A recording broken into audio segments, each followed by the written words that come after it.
L'Égypte, terre bénie des trésors archéologiques de notre planète. Oh, regardez ça! Sous ces paysages désertiques se cachent les secrets de sa civilisation antique.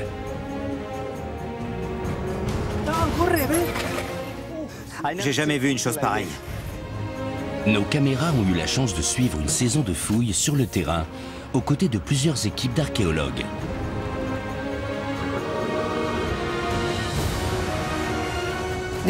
C'est le moment crucial. Pour exhumer des trésors, On a de la chance. Waouh. Ça en fait des momies. Ça sent trop mauvais. et faire des découvertes révolutionnaires. On n'en avait pas la preuve, jusqu'à aujourd'hui. C'est ici que tout a commencé. Mon Dieu, je m'attendais pas à ça.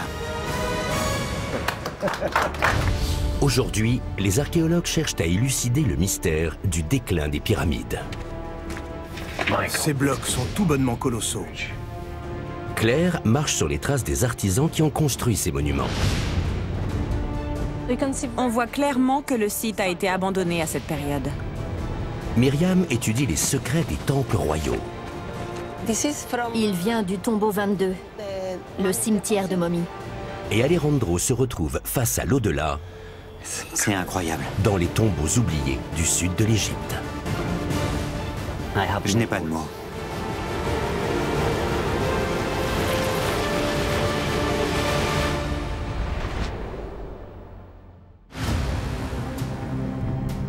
Sur la rive ouest du Nil se dressent des monuments qui comptent parmi les plus emblématiques de ce monde.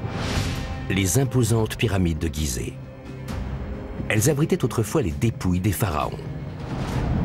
Mais si l'Antiquité égyptienne s'est étirée sur près de 3000 ans, la construction de pyramides, elle, n'a duré que quelques siècles. Aujourd'hui, les scientifiques s'efforcent encore de comprendre pourquoi les pharaons ont cessé de construire ces édifices colossaux. Pour Chris Nanton, égyptologue, la majesté de ces structures antiques rend ce mystère encore plus incompréhensible. À environ 16 km au sud des pyramides légendaires de Gizeh, se trouve la nécropole de Saqqara. Quand on pense aux pyramides, on pense à Gizeh et à la grande pyramide de Khéops. Mais en fait, c'est ici que tout a commencé. Chris explore le berceau des pyramides pour essayer de comprendre pourquoi les Égyptiens ont cessé de construire ces structures colossales moins de 500 ans après avoir commencé. Érigée un siècle avant les pyramides légendaires de Gizeh, la première pyramide d'Égypte est un mausolée de 60 mètres de haut et composé de 6 mastabas en calcaire. Son architecture a été savamment étudiée pour que le poids de la pierre soit réparti de manière homogène et que l'édifice ne s'effondre pas. À l'intérieur, un immense puits de 8 mètres de large et de 25 mètres de profondeur. Et tout au fond, la dernière demeure du pharaon Djeser. C'est toute la finalité de cet édifice. C'est là que le corps du roi doit reposer pour l'éternité. C'est incroyable de construire une structure aussi sophistiquée autour de la dépouille d'un homme. C'est incroyable. Pour créer ce gigantesque sarcophage de 3 mètres de long et 3,50 mètres de haut qui abrite la momie du pharaon, d'immenses blocs de granit ont été introduits dans une galerie adjacente et empilés au fond du puits central. Ces blocs sont tout bonnement colossaux. C'est incroyable. Mais ce tombeau n'avait pas pour seule finalité de protéger la dépouille du pharaon pour l'éternité. Pour que le roi réussisse à se faire une place dans l'au-delà, il était tout aussi crucial que les vivants se souviennent de lui. Achevé autour de 2650 avant Jésus-Christ, cet édifice est à l'origine d'une révolution architecturale. Le tombeau à 6 niveaux de Djeser n'est pas seulement la première pyramide, c'est aussi la première structure monumentale en pierre du monde. Au cours du siècle qui a suivi, les rois d'Égypte ont développé le concept, édifiant des tombeaux monumentaux le long de la rive occidentale du Nil, notamment la première pyramide géométriquement exacte, la pyramide rouge, et une expérience ratée, la pyramide rhomboïdale. Puis, une dynastie de pharaons a construit les monuments qui symbolisent l'Égypte aujourd'hui, les pyramides de Gizeh. Mais quelques siècles seulement après que la grande pyramide de Khéops a émergé du désert, une nouvelle ère a commencé. À 700 km au sud des pyramides, près d'Assouan, on peut admirer le cœur battant de la province la plus méridionale de l'Égypte antique. Alejandro Jiménez Serrano a passé 11 saisons ici, à déterrer les sépultures de riches gouverneurs régionaux. Et il pense que ceux-ci ont joué un rôle dans le déclin des pyramides. Symbole de pouvoir, les pyramides distinguaient les rois des simples mortels en leur offrant un accès privilégié à l'au-delà. Mais tandis que les pharaons érigeaient leurs monuments dans le nord, les élites du sud s'enrichissaient et élaboraient leurs propres projets pour l'éternité, sous la forme de tombeaux taillés dans la roche et toujours plus élaborés. Aujourd'hui, Alejandro fouille une nouvelle zone de cette ancienne nécropole. Ces cimetières reflètent la société égyptienne antique. Alors fouiller ces tombeaux nous permet de comprendre la vie à l'époque. Il est 8 h du matin et l'équipe a déjà découvert quelque chose. On va voir si c'est intéressant. Ce n'est pas tous les jours qu'on découvre un tombeau. Alors je croise les doigts.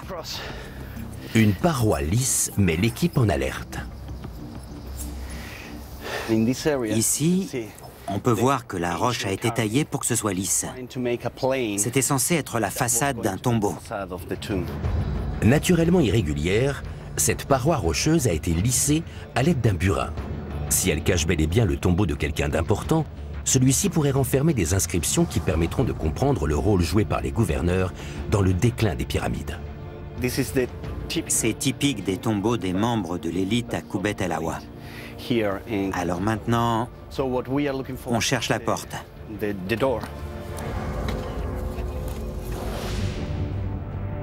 À 700 km au nord, sur la rive occidentale du Nil, Chris explore l'âge d'or des pyramides. Il veut comprendre quelles évolutions les édifices de Gizeh présentent par rapport aux premières pyramides de Saqqara et pourquoi ils ont été abandonnés. L'architecture a été savamment étudiée pour protéger la dépouille du pharaon des pilleurs de tombes.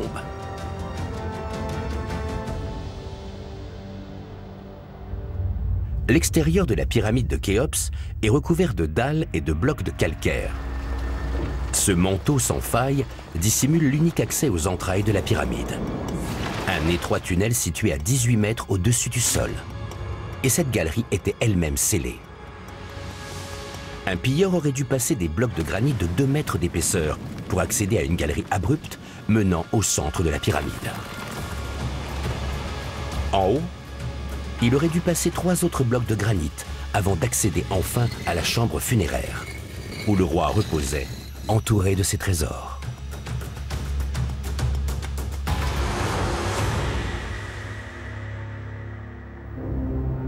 Non loin de la grande pyramide de Khéops, Khéphren, son fils, a fait construire sa propre pyramide. Au pied de celle-ci s'étend un vaste ensemble d'édifices et de temples destinés à favoriser la résurrection du souverain. Les prêtres venaient y déposer leurs offrandes dans l'ombre de la pyramide pour s'assurer que le nom du pharaon ne soit pas oublié. Parmi ces monuments dont le positionnement a été parfaitement étudié, se trouve l'une des sculptures les plus énigmatiques de l'Antiquité, le Sphinx. Les Égyptiens étudiaient minutieusement le positionnement de leur construction.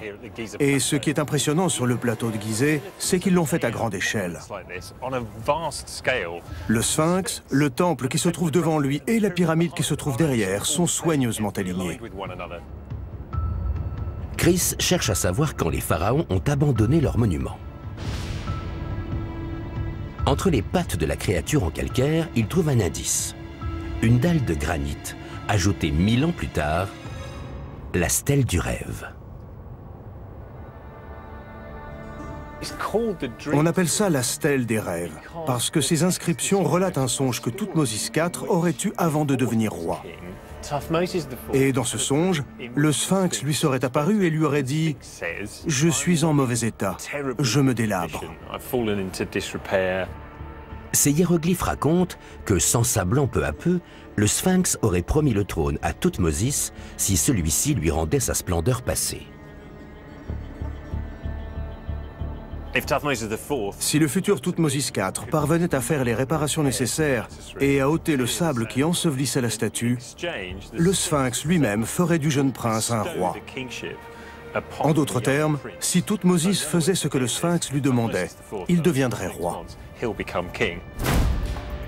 Thoutmosis était convaincu que pour devenir pharaon, il devait accéder aux souhaits de ses prestigieux ancêtres, c'est-à-dire faire en sorte que leurs monuments soient respectés et passent à la postérité.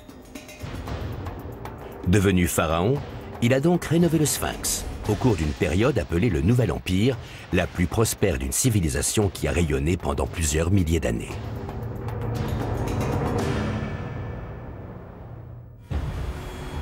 Attirés par les terres fertiles du Nil, les premières tribus se sont installées sur les rives du fleuve vers 5000 avant Jésus-Christ, pour être ensuite unifiées sous la forme d'un royaume unique. Vers 2700 avant Jésus-Christ, c'est le début de l'Ancien Empire, la période des bâtisseurs de pyramides. Mais en 2175 avant Jésus-Christ, l'Égypte connaît une longue période de troubles civils et de famine, qui plonge le pays dans le chaos et débouche sur l'avènement du Nouvel Empire 500 ans plus tard. C'est l'âge d'or de la civilisation égyptienne, marqué par les règnes de Toutankhamon, Néfertiti et Ramsès. Mais contrairement à leurs prédécesseurs, ces rois et ces reines n'ont pas construit de pyramides. À l'époque où Thoutmosis IV achève de sauver le Sphinx du sable, les pharaons ont totalement cessé de construire ces monuments, alors symboles de pouvoir et aujourd'hui emblématiques. Mais pourquoi? À 120 km à l'est des pyramides, au bord de la mer Rouge, se trouve le site d'Aïn Sokna. Claire Somaglino, une archéologue d'origine française, y conduit des fouilles depuis 9 ans. Elle en est convaincue, cet avant-poste isolé pourrait détenir la clé de l'essor et du déclin des pyramides. La plupart des structures trouvées ici datent de l'âge d'or de la construction des pyramides. Il y a plusieurs strates qui datent de l'Ancien Empire ici, à partir du début de la construction de ce site, sous le règne de Khéphren. Mais parmi tous les bâtiments déterrés, aucun signe d'une occupation à long terme. Aïn Sokna semble avoir été un campement provisoire. Il y a des habitations, des ateliers, des zones dédiées à la préparation des repas, c'est-à-dire tout ce qu'il faut pour une expédition. Ils s'établissaient ici pour 2 ou 3 mois. Mais que nous apprend ce campement sur la fin de l'ère des pyramides?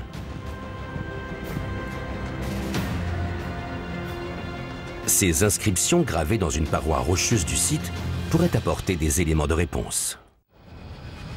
Sur les falaises qui surplombent Aïn Sokna, des inscriptions gravées par des individus qui sont passés ici. Si certaines datent d'à peine un demi-siècle, d'autres, préservées par des conditions climatiques arides, remontent à plusieurs milliers d'années. Les plus anciennes que l'on puisse encore lire datent du roi Montuhotep IV.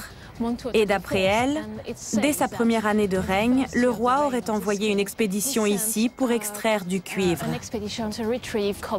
Et juste après lui, Amenemhat Ier aurait lui aussi envoyé une expédition de 4000 hommes ici, ce qui est énorme pour l'époque.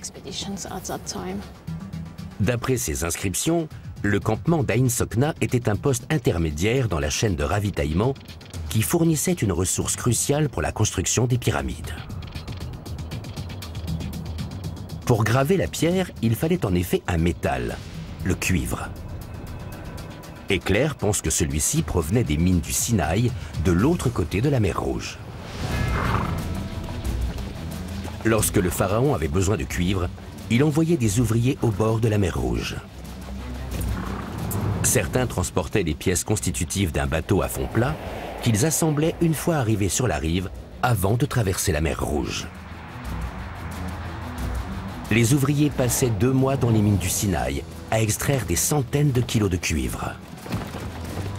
Lorsque le bateau était plein, ils repartaient prêts à traverser le désert et à remonter le Nil en direction des pyramides.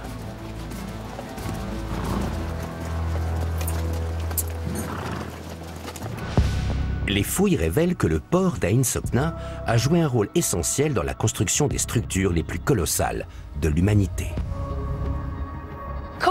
Le cuivre était une ressource stratégique parce qu'il servait à fabriquer des outils. Et c'était très important pour construire les pyramides, le sphinx et les grands monuments de l'époque. Pour trouver des indices qui permettront de comprendre le déclin des pyramides, Claire doit creuser. Sur la rive occidentale du Nil, où l'Égypte enterrait ses prestigieux défunts, Christelle Alvarez, experte en hiéroglyphes, s'apprête à explorer la pyramide considérée comme la dernière de l'âge d'or des pyramides. Le tombeau de Pépi II a été construit 400 ans après la première pyramide, la pyramide à degrés de Saqqara. C'est magnifique. Et la couleur, le vert, est très bien préservée. L'archéologue cherche à comprendre pourquoi l'obsession des pharaons pour les pyramides a commencé à décliner. Ici, chaque centimètre carré de mur est couvert de hiéroglyphes. On trouve même le cartouche royal contenant le nom du pharaon. C'est le cartouche du roi qui dit « Il vivra, il ne mourra pas ». Et c'est le même texte qui se répète. Les murs du tombeau de Khéops dans la grande pyramide de Gizeh sont vierges. Mais ici, dans le tombeau de Pépi, ils sont recouverts d'incantations destinées à protéger le voyage du pharaon dans l'au-delà. Ce qu'on retrouve d'une pyramide à l'autre, c'est la volonté de mettre le plus de textes possible et d'utiliser toute la place disponible pour graver des inscriptions. Plus on avance dans l'ère des pyramides, plus les pharaons ornaient leurs tombeaux d'incantations magiques pour sauvegarder leur corps et leur âme dans l'au-delà. Ces textes perpétuaient leur foi dans le pouvoir des pyramides, alors même qu'ils s'apprêtaient à voir leur pouvoir sur le royaume d'Égypte décliner.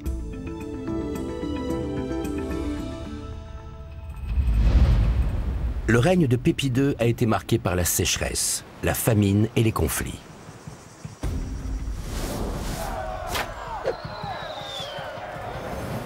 D'autant plus soucieux de protéger son âme dans l'au-delà qu'il était affaibli, le pharaon a recouvert son tombeau d'inscriptions magiques. Mais il n'a laissé aucun héritier à sa mort. Et le siècle qui a suivi a été marqué par les luttes de pouvoir et les règnes courts. Les pyramides de ces rois éphémères, qui manquaient d'argent et de ressources, étaient beaucoup plus petites que les structures imposantes de l'ère des grandes pyramides. À la fin de l'Ancien Empire, un grand nombre de rois se sont succédés sur de courtes périodes. Et pour la plupart d'entre eux, on n'a pas retrouvé de tombeau. C'est ainsi que la pyramide, une tradition qui a défini une civilisation, a disparu. À Koubet El Awa, près de la ville d'Assouan, Alejandro espère que les sépultures de l'élite égyptienne contribueront à faire la lumière sur le déclin des pyramides.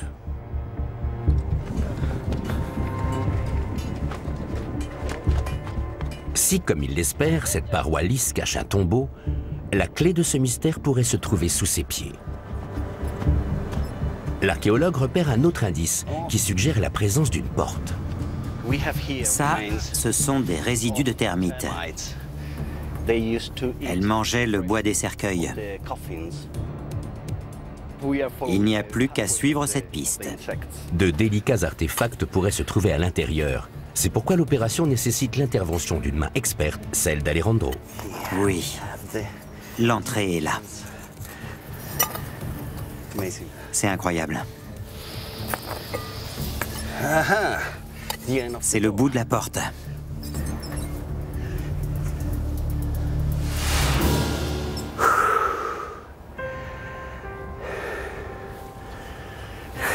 Incroyable. Oui.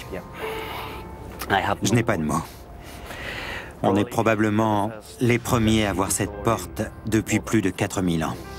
L'ouverture nettement découpée correspond bien à celle des sépultures de l'élite du sud de l'Égypte à la fin de l'ère des pyramides. Pour toute l'équipe, c'est un moment de liesse. Mabrouk. Mabrouk. Shukran. Mais c'est une course contre la montre qui commence. Il faut dégager la porte avant la fermeture du site dans quelques heures.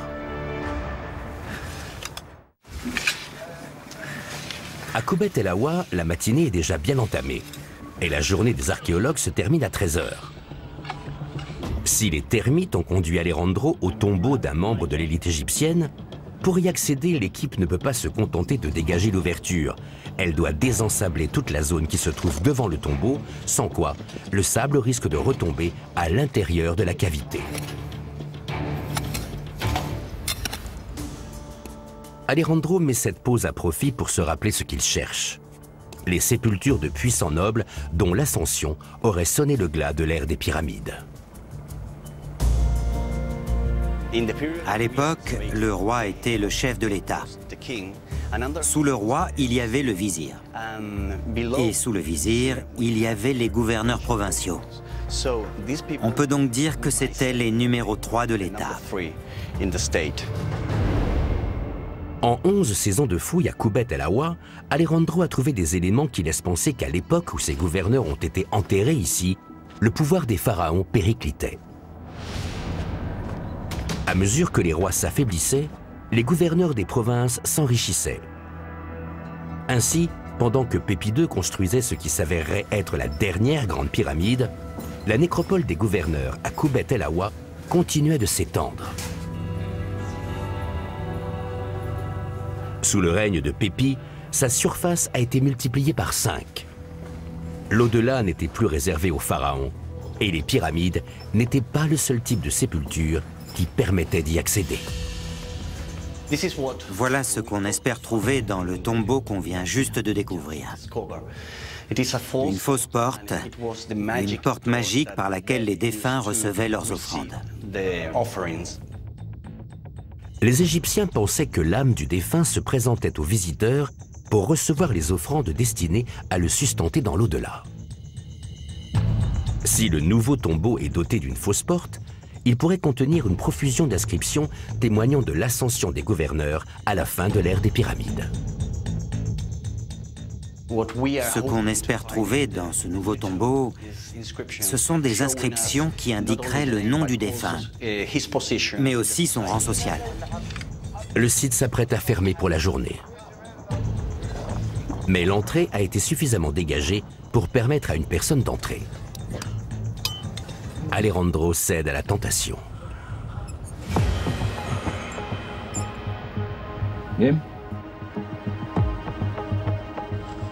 Il y a beaucoup de sable.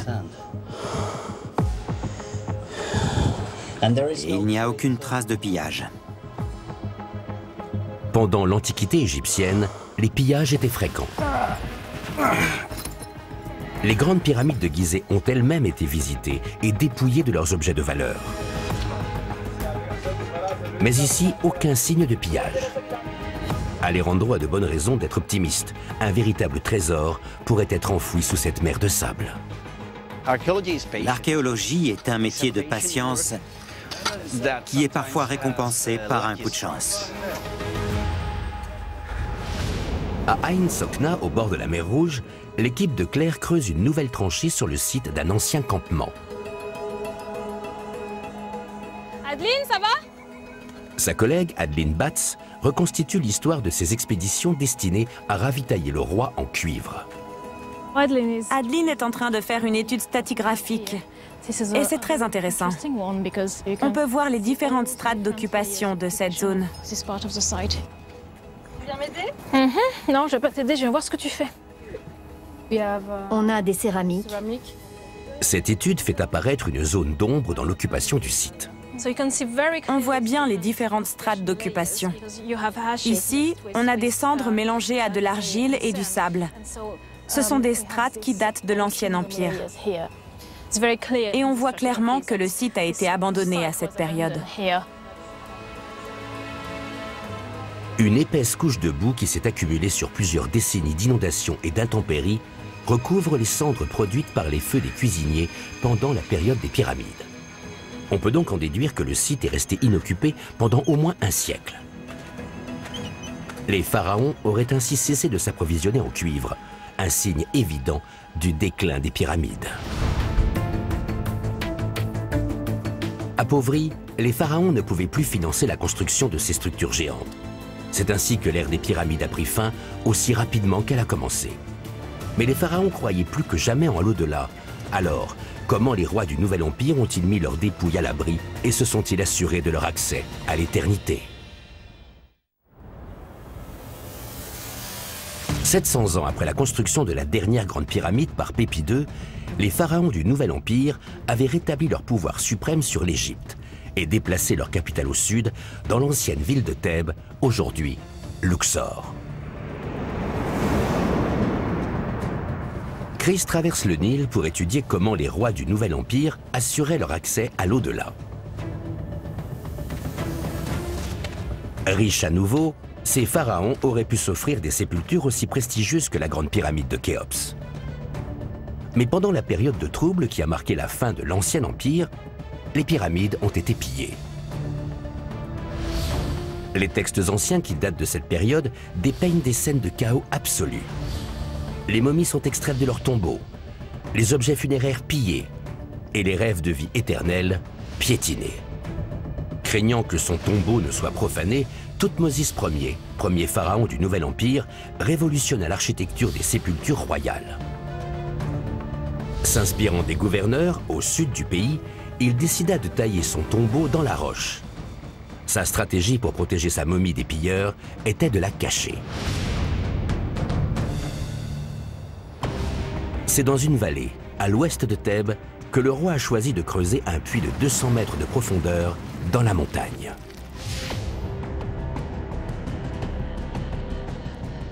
Des ramifications devaient accueillir les trésors destinés à l'accompagner dans l'au-delà. Et au bout de cette galerie, dans un somptueux tombeau, un sarcophage devait protéger sa dépouille de la profanation. Pendant 5 siècles, presque tous ses successeurs ont suivi son exemple et creusé leur tombeau dans cette montagne.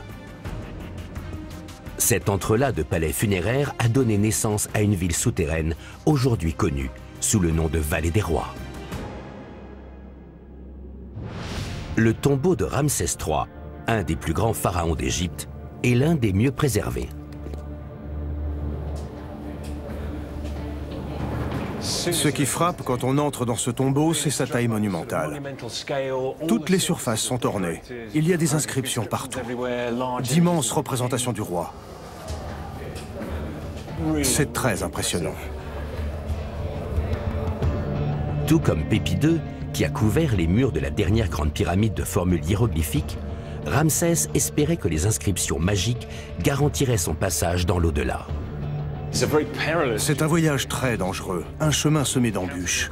Et il rencontre toutes sortes de démons sur sa route. Mais avec l'aide des dieux qui l'accompagnent dans le tombeau, il parvient à destination. Ainsi, les pharaons du Nouvel Empire pensaient qu'un tombeau taillé dans la pierre réussirait là où les pyramides avaient échoué, c'est-à-dire à protéger leurs momies. Mais les architectes de Ramsès n'ont rien laissé au hasard lorsqu'ils creusaient leurs abruptes galeries dans la roche. Ça, c'est une partie importante du tombeau. C'est un couloir caractéristique des tombeaux de la Vallée des Rois destiné à dissuader les pilleurs. Il est magnifiquement orné de représentations des dieux. Mais même à plusieurs centaines de mètres sous terre, Ramsès craignait que son tombeau ne soit pillé. Le tombeau était scellé, donc on peut en déduire que personne ne devait pénétrer dans cette galerie. Et pourtant les murs sont richement ornés. Probablement à l'intention des dieux. Mais pour être sûr d'accéder à l'éternité, le roi ne devait pas seulement mettre sa dépouille à l'abri des pilleurs. Son souvenir devait perdurer dans la mémoire des vivants. Les pyramides jouxtaient des sanctuaires et des temples dans lesquels les prêtres rendaient hommage aux défunts. Si Ramsès a refusé d'indiquer l'emplacement de sa dépouille et de ses richesses en construisant une pyramide, il lui fallait tout de même un monument pour entrer dans la postérité. Sur la rive occidentale du Nil, près de Thèbes, il a fait construire une porte colossale de 25 mètres de haut, sur laquelle il est représenté en train de frapper ses ennemis. Derrière cette porte, son temple mortuaire. 2 cours bordées de statues conduisant à une série de chapelles et de fausses portes. C'est là que les prêtres venaient présenter leurs offrandes et répéter son nom. Plus de 700 mètres de remparts en briques crues de 9 mètres d'épaisseur achèvent de transformer son temple en véritable forteresse.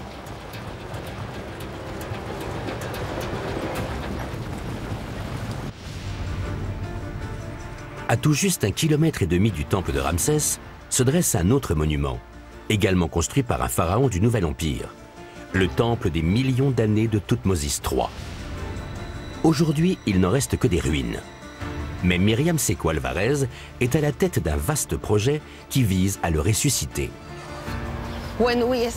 Quand on a commencé le projet en 2008, toute cette partie n'était qu'une montagne de sable.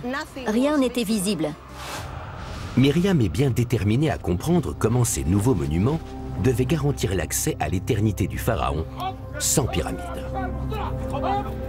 Manuel Abelera, archéologue, fouille les alentours du temple pour trouver des indices sur son utilisation.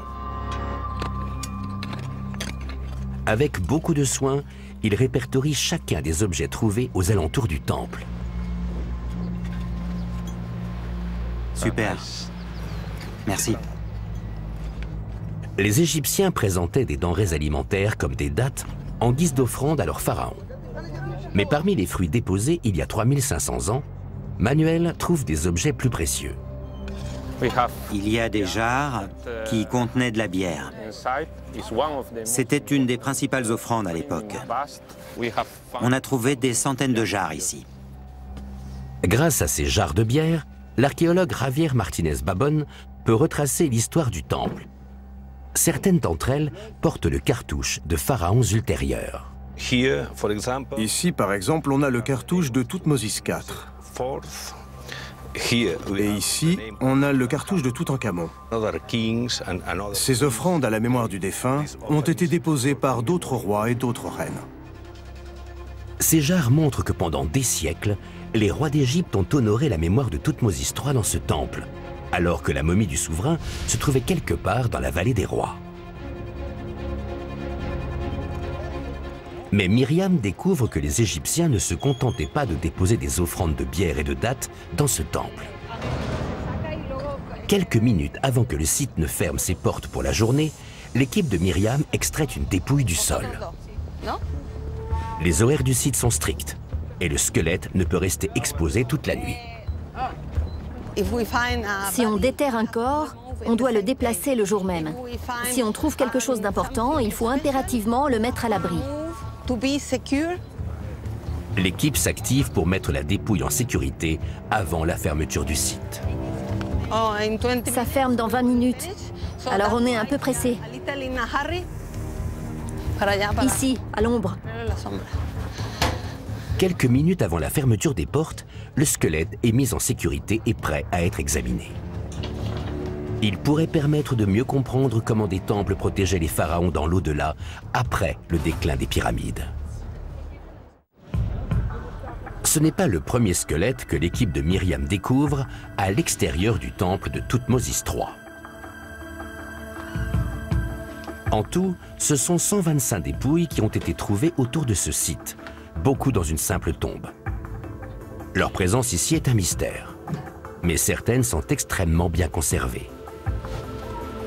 Elles pourraient permettre de comprendre comment le temple de Thoutmôsis était censé fonctionner après sa mort. Myriam s'est fixé pour objectif d'examiner chacune d'entre elles. La prochaine sur la liste est une momie parfaitement préservée. L'archéologue ne peut prendre le risque de retirer les bandelettes de lin, c'est pourquoi elle fait appel à Roger Seiler, expert odontologiste, pour effectuer une radio de la momie. On veut savoir qui c'était. On veut savoir si c'est un homme ou une femme, quel âge il avait, ce qu'il mangeait.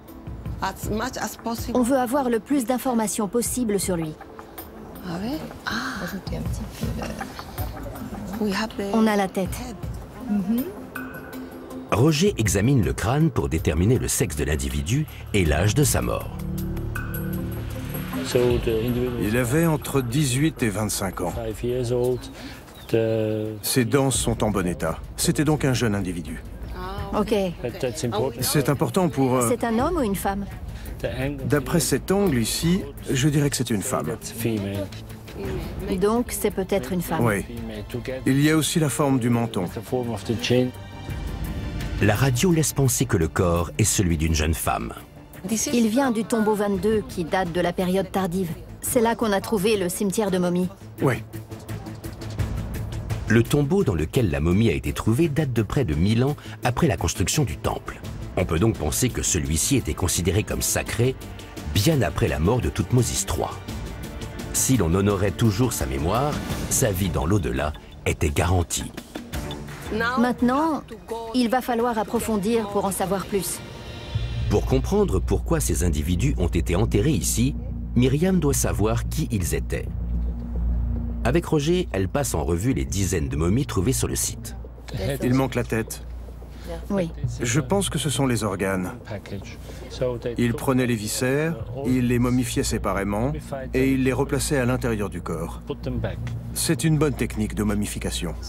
Donc certaines momies de ce cimetière sont de très bonne qualité. Oui, c'est du haut niveau.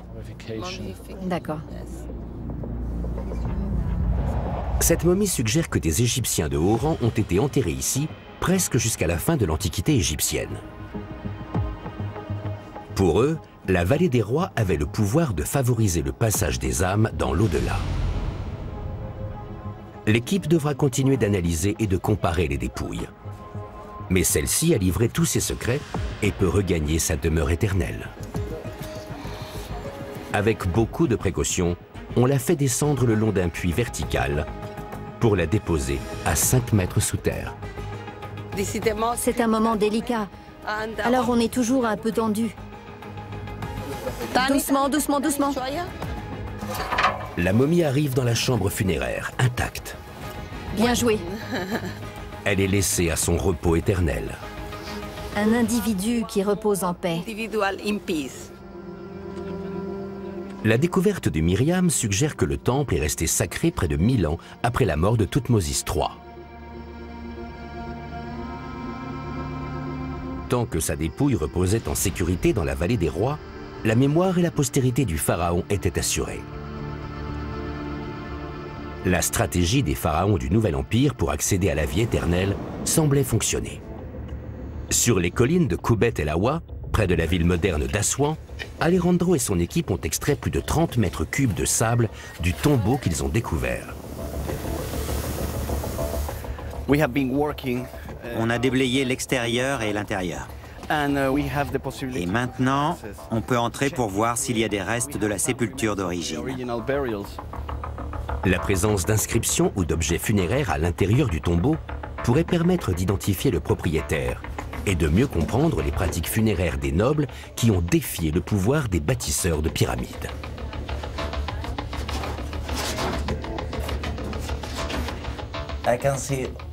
Je vois des fragments d'os. Au sol, des ossements. Mais à qui appartiennent-ils? La présence de restes humains dans une cavité de Koubet El Awa prouve avec certitude qu'il s'agit d'un nouveau tombeau. Mais Alejandro espère trouver des hiéroglyphes qui lui permettront d'identifier le propriétaire et son statut. Si une momie reposait autrefois ici, alors il pourrait y avoir de précieux objets funéraires dans une chambre adjacente. C'est incroyable. C'est exactement la même chose que dans l'autre chambre. La deuxième chambre du tombeau est vide, probablement l'œuvre de voleurs. Mais elle n'a pas seulement été pillée. Sur les murs, des traces révèlent qu'elle a été visitée par une force encore plus destructrice. On devine qu'il y avait des cercueils et peut-être des coffres. Et tout a été dévoré par les termites. Je n'ai jamais rien vu de pareil.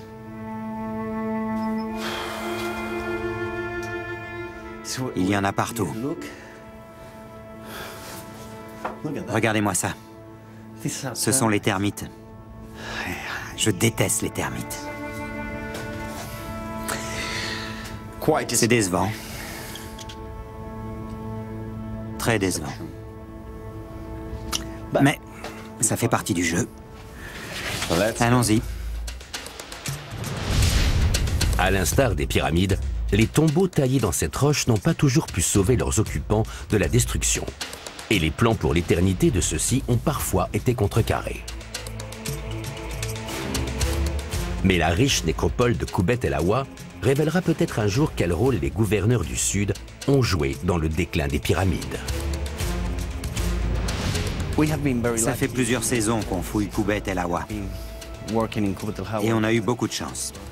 On a trouvé 3 tombeaux et 9 chambres funéraires intactes.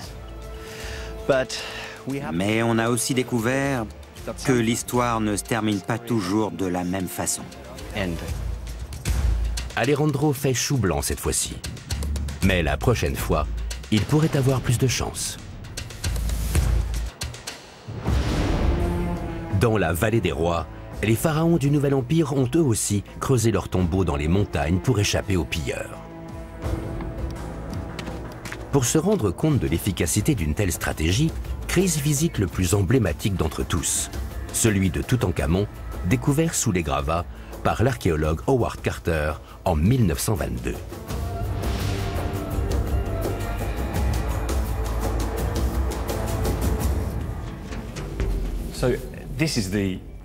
C'est ici que, pour la première fois, Carter a pratiqué une petite ouverture dans cette galerie et a pu voir l'antichambre. C'est donc ici qu'on lui a demandé « Vous voyez quelque chose ?» et qu'il a eu cette phrase légendaire « Oui, des merveilles ». Et ça, c'est parce qu'il voyait cette chambre, l'antichambre, qui était pleine de trésors, comme tout le reste du tombeau. Howard Carter vient de découvrir la plus grande collection d'objets de l'âge d'or égyptien jamais trouvée. Elle comprend notamment le célèbre masque de Toutankhamon. Mais pour Chris, la légende de cette découverte telle qu'on la raconte aujourd'hui ne dit pas tout. La sépulture était bel et bien remplie de richesses, mais elle n'était pas intacte.